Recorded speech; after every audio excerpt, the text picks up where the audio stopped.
आज हम खुदावंद के मुकद्दस पाक कलाम में से ज़बूर नंबर 73 पढ़ेंगे।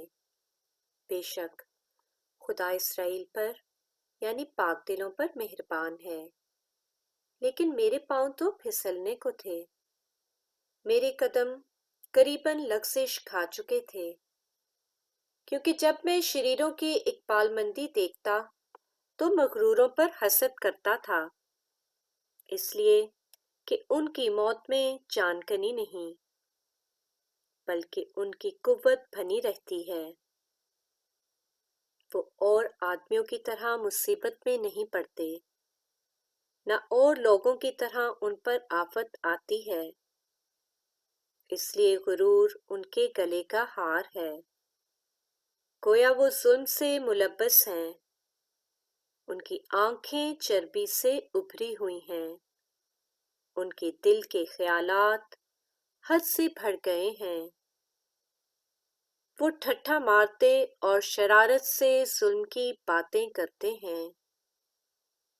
वो बड़ा बोल बोलते हैं, उनके मुंह आसमान पर हैं और उनकी ज़बानें ज़मीन की सैर करती हैं। इसलिए उसके लोग इस तरफ रुजू होते हैं और जी भर कर पीते हैं।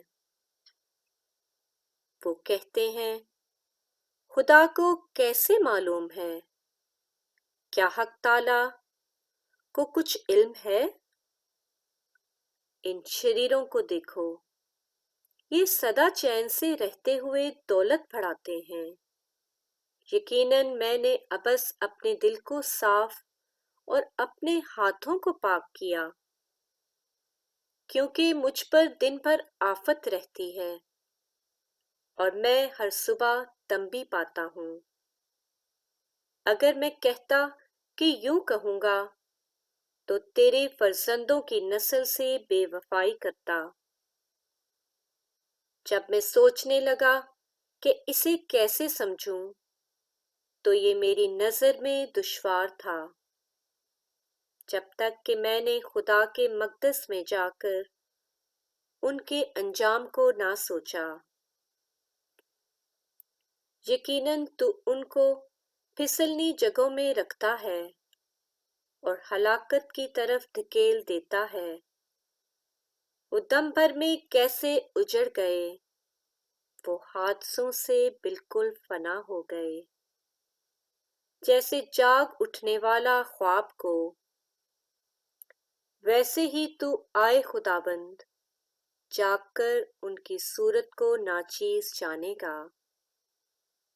क्योंकि मेरा दिल रंजीदा हुआ और मेरा जिगर छिद गया था।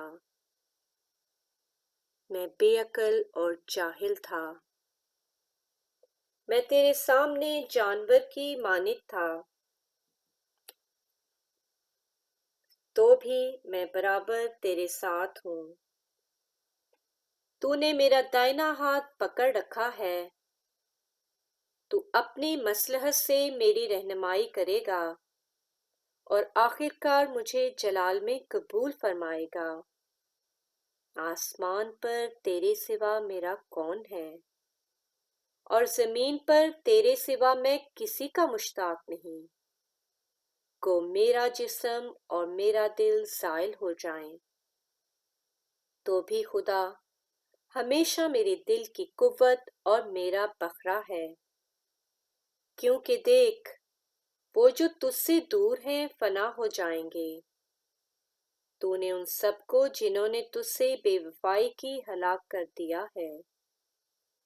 लेकिन मेरे लिए यही भला है कि खुदा की नज़दीकी हासिल करूं। मैंने खुदावंद खुदा को अपनी पनाहगाह बना लिया है, ताकि तेरे सब कामों का बयान करूं। पाक कलाम के पढ़े और सुने जाने पर खुदावंद की बरकत हो। आमीन।